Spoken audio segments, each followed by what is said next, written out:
AM 630. 7:07 on WMAL. Brian Neiman, Brian Wilson. Hello. So we've been talking about the Silver Line extending Metro out to Dulles for years now. And Phase 1 is under construction. That takes it to Tyson's. And then Phase 2 is Reston out to Dulles and then extending it into Loudoun County. That is in question. Will it get done? In fact, there's apparently a meeting this morning with Ray LaHood, the head of Department of Transportation at the federal level. Everybody's been summoned to the office of the Secretary of Transportation. There must be fear and trembling in some quarters. And leaders in Virginia as well, the state level and at the county levels. We asked Matt Letourneau to join us. He is a Loudoun County supervisor, Republican from the Dulles District. Mr. Letourneau, thanks for coming on the show. We appreciate your time. Thank you very much for having me. All right. The way I understand it is Loudoun's portion of the bill is about $200 million. Is that right? It's about $265 million as a capital expense, and then will be part of what they call the WMATA, the Metro Compact, which requires us to pay a percentage of the operating and the capital costs, probably in the range of $15 to $20 million a year. $15 to $20 million a year. Have those numbers always been steady, or have they increased in recent Well, months? actually, we really didn't even receive those numbers until relatively recently, until the last couple of weeks. And we're going through the process right now of trying to understand them and verify them for ourselves. But the project cost has been relatively steady on Phase 2 at $2.7 billion.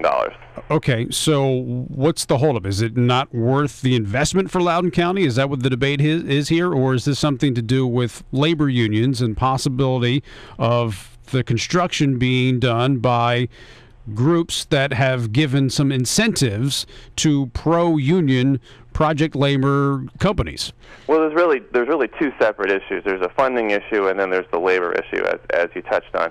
I think for those of us in Loudoun, and really for the Commonwealth of Virginia at all, which is a right-to-work state, it's rather distasteful for us to have to swallow a union preference in Phase 2, considering that the federal government will have no involvement. This is a $2.7 billion project that will be paid for entirely by the Commonwealth of Virginia, contributing $150 million by Fairfax and Loudoun County. Where's that coming from?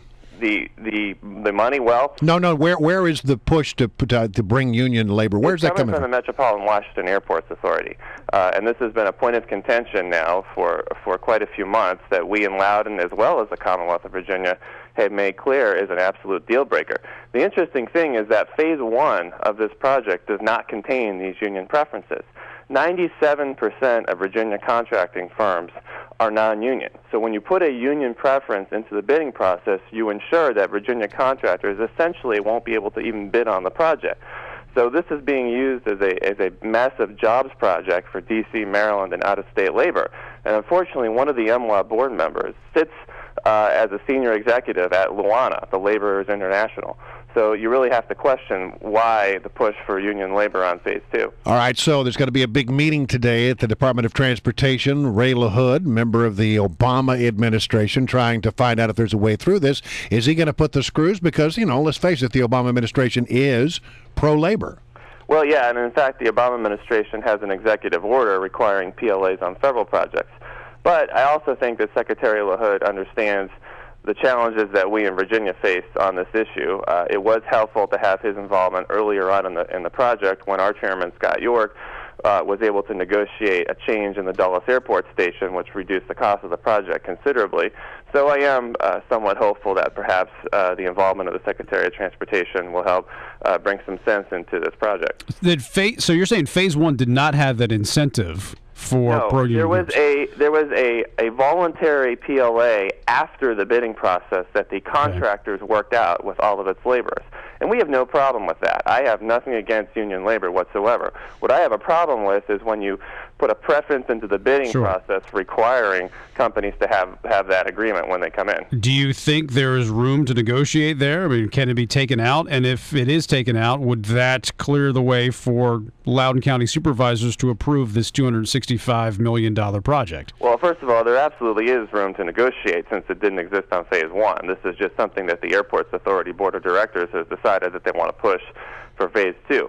Now, will it clear the way? I don't know, because there's also significant funding concerns here. When you consider the scope of this project, $2.7 billion, and the fact that there's no federal involvement, that means Loudoun County residents, through tolls and through the actual contribution that the county has to make, will be footing a large portion of that bill. So I think one of the obstacles here has been the fact that there's no federal money in the project, and there's a limited amount of state money.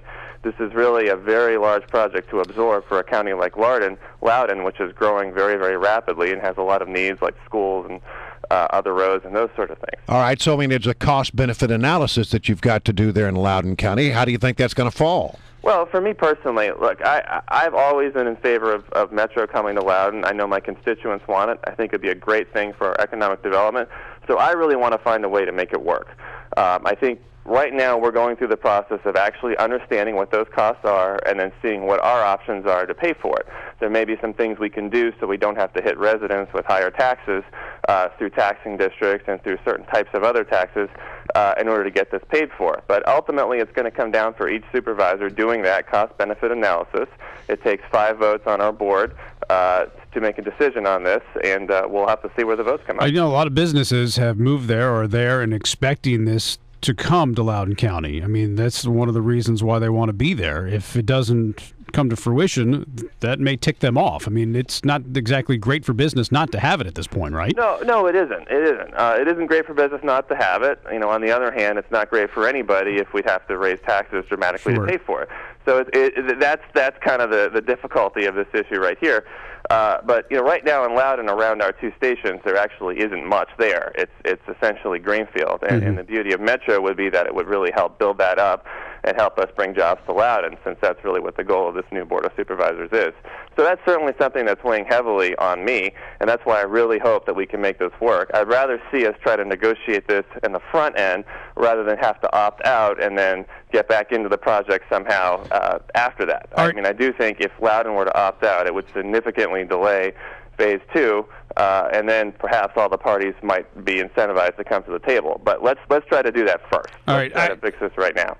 The comments from Sharon Bolova, your counterpart in Fairfax County, her comments in the Post the other day seem to suggest that, hey, you know, it's going out to Dulles no matter what Loudoun County does. And if they don't want to pay for it, it's going to happen, and it may come from money from the toll road, increasing tolls on the toll road. And there's been talk of $18 trips on the toll road. Is that accurate? Is that true? Can it still be built without Loudoun County putting the money? You know, in a technical sense, perhaps in time. As part of the compact that's currently being considered, no.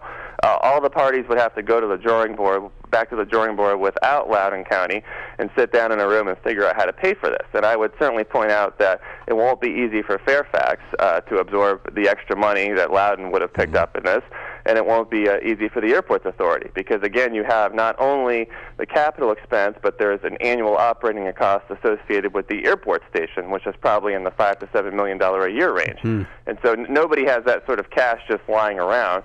So the parties would go back to the table and try to figure out a way to pay for that. And you're right, one of the options would be to even further increase tolls. But, you know, there's only so far you can go with that before you drive traffic off the Dulles Toll Road and onto all the roads around it, which are already very congested. So I think nobody really wants to see that happen. You think it could go either way?